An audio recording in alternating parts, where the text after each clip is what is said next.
Con mucho cariño hoy nos volvemos a congregar para seguir leyendo el Apocalipsis, para seguir orando con el Apocalipsis y para permitir que la palabra de Dios expresada en este libro penetre en nuestros corazones y nos llene de aliento, de ánimo, de confianza y de esperanza. De tal manera que en primer lugar le damos gracias a Dios por esta oportunidad que nos da. Bendecimos su nombre santo, bendecimos el nombre del Padre Santísimo, que ha hecho posible esta nueva creación en la persona de su Hijo Jesucristo, que con su resurrección inició esta nueva creación, y al Espíritu Santo que la fecunda. Gloria al Padre, al Hijo y al Espíritu Santo, como era en el principio, ahora y siempre, por los siglos de los siglos. Amén. Con mucho cariño también agradezco a las personas que son nuestro apoyo técnico, que hacen posible también esta transmisión. Bueno, entonces la semana pasada leímos el capítulo 2 y el capítulo 3 de nuestro libro del Apocalipsis. Los dos capítulos, 2 y 3. Y precisamente en los dos capítulos está contenido el mensaje que el Señor Jesús le ha transmitido a San Juan para las 7 iglesias, ¿se acuerdan ustedes? Y este mensaje para las 7 iglesias, el número 7, que es simbólico, es el mensaje de la totalidad, de manera que ahí estamos incluidos todos. En hay una cosa muy característica de este mensaje a las iglesias, es que hay una estructura bien definida. ¿Se acuerdan ustedes? Entonces, primero hay un mandato, se dice escribe. Segundo, hay un destinatario, al ángel. Tercera cosa, hay un destinatario en un lugar, la eclesía, la asamblea, la comunidad de los discípulos de Jesús que habitan en tal lugar. Después, en el número 4, hay una descripción de los atributos de Cristo: el que tiene en su mano las estrellas, el del poder, el de la gloria, el príncipe de todos los príncipes, los atributos de su divinidad. En quinto lugar está la descripción de la situación de las comunidades. ¿Cómo están las comunidades? Y describe ahí las luces y las sombras de las comunidades. En el número 6 hay exhortos, los invita a, y también hay amenazas. Bueno, si no se enmiendan, va a pasar esto otro. Y por último, en el número 7, que es toda la estructura de las cartas, en el número 7 están las promesas escatológicas, que es el premio que van a recibir todas las personas que se mantengan fieles, todos los discípulos de Jesús que se mantengan fieles, los hijos y las hijas de Dios que se mantengan fieles. ¿Se acuerdan ustedes? Ojo, al leer cada una de las cartas, no se nos olvide esta estructura, porque esta estructura nos permite comprender mucho mejor, perdón, ¿sabes qué? Apágame perdón, discúlpeme, el ventilador que me está haciendo. Decía que entonces, entender muy bien la estructura nos permite comprender con más profundidad el mensaje que está transmitiéndonos San Juan. Bien, entonces por favor no perdamos de vista la estructura de las 7 cartas. Ahora bien, fíjense bien. Cuando estamos hablando de las 7 cartas, primero nos vamos a detener en algo que es bien importante. ¿Cuáles son los peligros externos y cuáles son los peligros internos por los que están pasando las comunidades, aquellas primeras comunidades de los discípulos de Jesús? ¿Por qué? Porque esas cartas nos sirven a ustedes y a mí de reflejo. Es un espejo en donde hoy puede mirarse la iglesia. Y ustedes, conforme vayamos leyendo las cartas, se van a dar cuenta que estamos en situaciones similares. Y estando en situaciones similares, entonces el apóstol nos está hablando hoy, nos está transmitiendo a las iglesias de hoy lo mismísimo que les transmitió a aquellas comunidades de discípulos de Jesús. Entonces, ¿cuáles son los peligros externos que estaban padeciendo esas pequeñas comunidades? Primero, las persecuciones. Estas persecuciones han sido estimuladas por el odio de los judíos. Los judíos están odiando a los discípulos de Jesús y entonces estimulan el odio en contra de ellos. Van a ver, vamos a leer el capítulo 2, verso 9, como un ejemplo de lo que estamos diciendo. Dice así: sé que sufres y eres pobre, y sin embargo eres rico. Sé cómo te calumnian los que pretenden ser judíos y no lo son, pues su sinagoga es la de Satanás. Entonces hay aquí, en el exterior de las primeras comunidades hay un ambiente adverso en contra de ellas. Estamos diciendo primero de aquellos judíos. Este odio, esta persecución es ejecutada por las autoridades romanas. Es decir, que son las autoridades romanas son el brazo ejecutor de este enojo en contra de los discípulos de Jesús. Vamos a ver el capítulo 2, verso 3, nada más como ejemplo. Dice así: tampoco te falta la constancia, y has sufrido por mi nombre sin desanimarte. Has sufrido. Es decir, hay un ambiente adverso exterior que hace sufrir a las comunidades cristianas. Y en el capítulo 2, verso 13, dice así: sé dónde vives, dónde está el trono de Satanás. Caramba. Entonces, esas pequeñas comunidades están en un ambiente adverso de manera exterior, en el exterior, en su entorno social, económico, político, religioso, cultural. Ellos están como si hubiera una pequeña lucecita en medio de tanta tiniebla, vamos a decirlo de esa manera, y entonces están sufriendo desde su entorno exterior. Pero no solamente hay este sufrimiento o estos peligros de manera exterior, sino además hay peligros internos. Fíjense bien, un peligro interno es la falta de fervor. Sí, habían iniciado muy entusiasmados y con muchas ganas, sí, nada más que el tiempo no está a favor de los discípulos de Jesús. Más bien el tiempo, conforme va pasando, ese fervor se les va bajando, se les va disminuyendo. Vamos a ver. En el capítulo 2, verso 4, en la carta a Éfeso, a los discípulos de Éfeso, les dice así. Estoy leyendo: pero tengo algo en contra tuya, y es que has perdido tu amor del principio. Pues ahora estamos viendo que hay peligros internos, se les está bajando el fervor. Vamos a ver en la iglesia de Sardes, en el capítulo 3, versos del 1 al 2. Escribe al ángel de la iglesia de Sardes: así habla el que tiene los 7 espíritus de Dios y las 7 estrellas. Conozco tus obras, te creen vivo, pero estás muerto. Dice más: despiértate y reanima lo que todavía no ha muerto, pues tus obras me parecen muy mediocres a la luz de Dios. Despiértate y reanima. Ya se le estaba bajando el ánimo. Entonces, ese es el peligro interno. Y a la iglesia de la Odisea, en el capítulo 3, versos del 15 al 17, les dice lo siguiente. Dice así: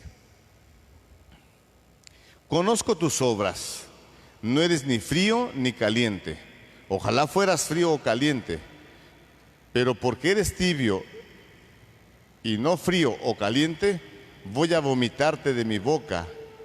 Tú piensas: soy rico, tengo de todo, nada me falta, y no te das cuenta de que eres un infeliz, digno de compasión, pobre, ciego y desnudo.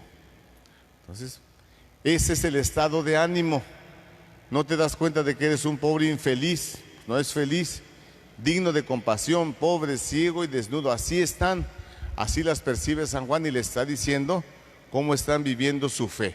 Entonces estamos hablando de los peligros internos. El otro peligro interno que están viviendo las comunidades, esas pequeñas comunidades de los discípulos de Jesús, ¿saben cuáles son? Son las herejías o los falsos doctores. Ojo, bien atentos a lo que voy a decir a continuación, porque esas herejías o esos falsos doctores que la iglesia tenía al principio y que habían nacido y que estaban allí, exactamente hoy las estamos viviendo. Por eso el Apocalipsis es un libro actual. Lo que estaban viviendo aquellos discípulos de Jesús hace 2000 años, lo estamos viviendo hoy aquí nosotros. Entonces, peligros internos, herejías o falsos doctores. Vamos a referirnos a dos herejías. Primero, los judaizantes. Su nombre lo dice, judaizantes. ¿Quiénes eran los judaizantes? Eran discípulos de Jesús, discípulos del camino, pero que estos discípulos de Jesús, discípulos del camino, no habían dado el paso de Abraham, no habían salido definitivamente de su tierra, de su casa, de su parentela. Ellos seguían atados a la enseñanza del Antiguo Testamento y de manera particular a la ley de Moisés. Entonces ellos seguían pensando como judíos y seguían enseñando que la esencia de la religión consistía en observar las leyes, en cumplir las reglas, en cumplir las obras prescritas, preestablecidas. Ojo, entonces le están otorgando el poder de la salvación no a Jesús, sino a la práctica de la ley de Moisés. Esto es importante, porque precisamente el reclamo contra la ley de Moisés era que era puras prácticas externas. No había en el fondo aquella conversión, sino a puras apariencias. Y entonces estos discípulos de Jesús, en lugar de dar un paso hacia adelante, estaban retomando la ley de Moisés, la ley de los judíos, y estaban, vamos a decir, dándole un barniz cristiano, pero en el fondo ellos lo que querían era imponer su manera de pensar judía. No habían abandonado, no habían dado ese paso de la fe. Seguían atados a sus costumbres, a sus temores, a sus miedos, aquello que les había dado seguridad. Y les había dado seguridad precisamente el cumplimiento de la ley. Esta seguridad que les había dado el cumplimiento de la ley, la siguen sosteniendo, nada más que ahora con el nombre de cristianos. Vamos a poner un ejemplo en el capítulo 2, verso 9, dice así, dice: sé que sufres y que eres pobre, y sin embargo eres rico. Sé cómo te calumnian los que pretenden ser judíos y no lo son. Su sinagoga es la de Satanás. Pretenden ser judíos y no lo son. Fíjense bien, eso es porque querían imponer a la forma y a la manera de pensar de los discípulos de Jesús la mentalidad de los judíos. Ojo, porque lo vamos a ver mucho más adelante, que subsiste. Y vamos a ver más adelante cómo San Pablo también está luchando contra esta herejía. Vamos a decir así.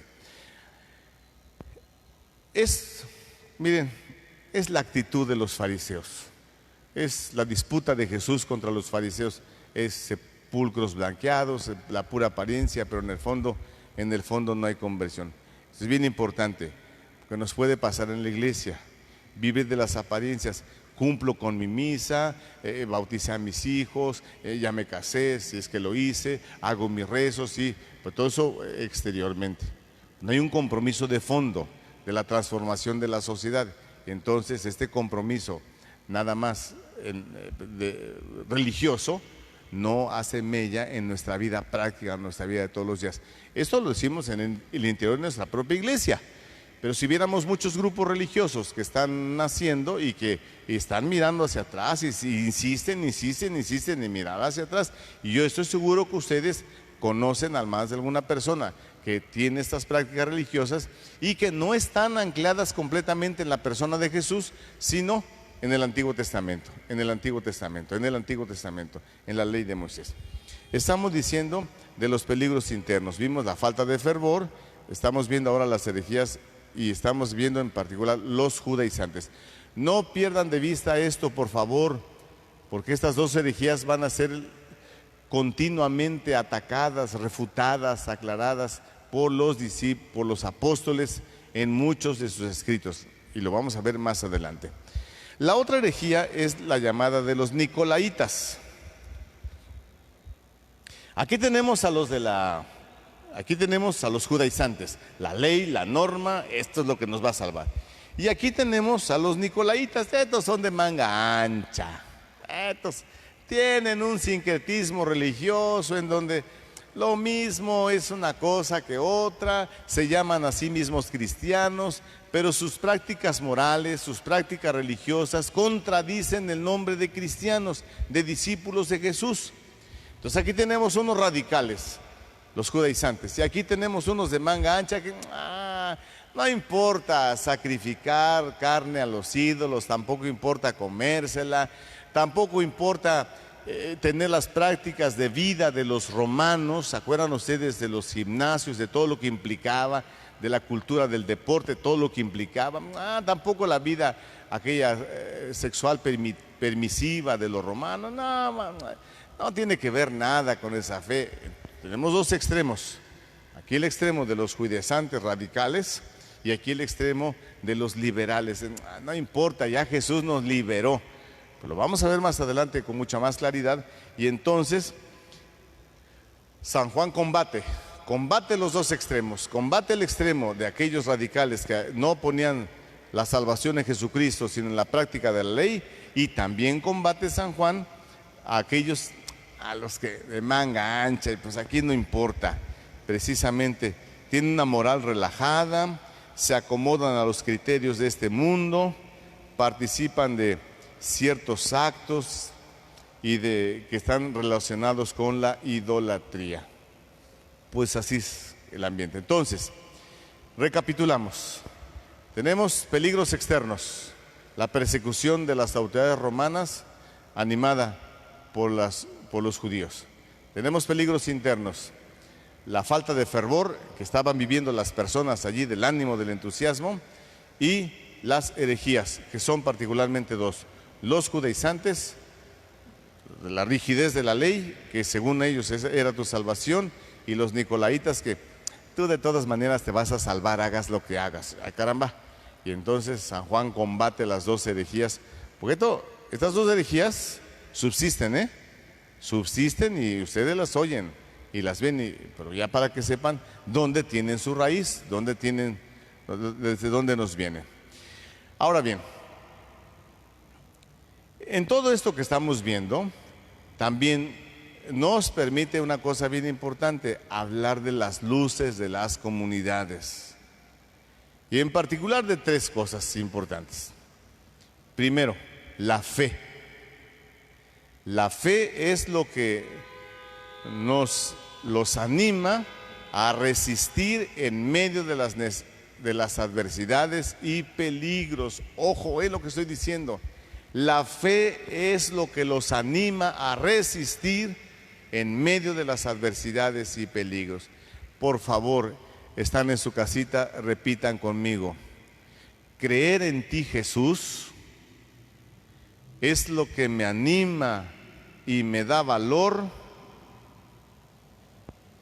para resistir todas las adversidades y los peligros en mi vida presente. Es la fe. Segunda cosa importante, la esperanza. La esperanza es la fuerza que nos hace perseverar en medio de los sufrimientos y las persecuciones. Mañana será mejor. Ya vamos saliendo, ya estamos viendo la luz al final del túnel. Hablamos de fe, hablamos de esperanza. Digan conmigo: Señor Jesús, he puesto mis esperanzas en ti. Por esa razón puedo perseverar con fuerza en medio de los sufrimientos y las persecuciones y adversidades de esta vida. Amén. Y por último, otra luz hermosísima, ¿saben cuál es? La caridad. Entonces la caridad produce una entrega y adoración al Dios vivo. Solamente el amor de caridad produce entrega al grado del martirio. Pero no solamente es esa entrega así bonita, sentimental, no, sino del servicio a la comunidad. De tal manera que hablamos de esa caridad que mira hacia arriba, de entrega, de adoración al Padre, pero de esa caridad también que se realiza a los lados con los hermanos. Así que van a decir conmigo: Señor Jesús, mi corazón completamente está entregado para adorarte. Y en la persona de mis hermanos es donde yo me realizo en esta caridad. Amén, amén, amén. Así que, queridos hermanos, me quiero detener aquí porque el próximo tema que vamos a leer, y no lo quiero empezar, van a ser precisamente los mensajes que tenemos en las 7 cartas a las 7 iglesias. Así que muchas gracias, muchas gracias. El Señor esté con ustedes. Que Dios les bendiga a todos en el nombre del Padre, del Hijo, del Espíritu Santo. Que tengan buenas noches. Felicidades.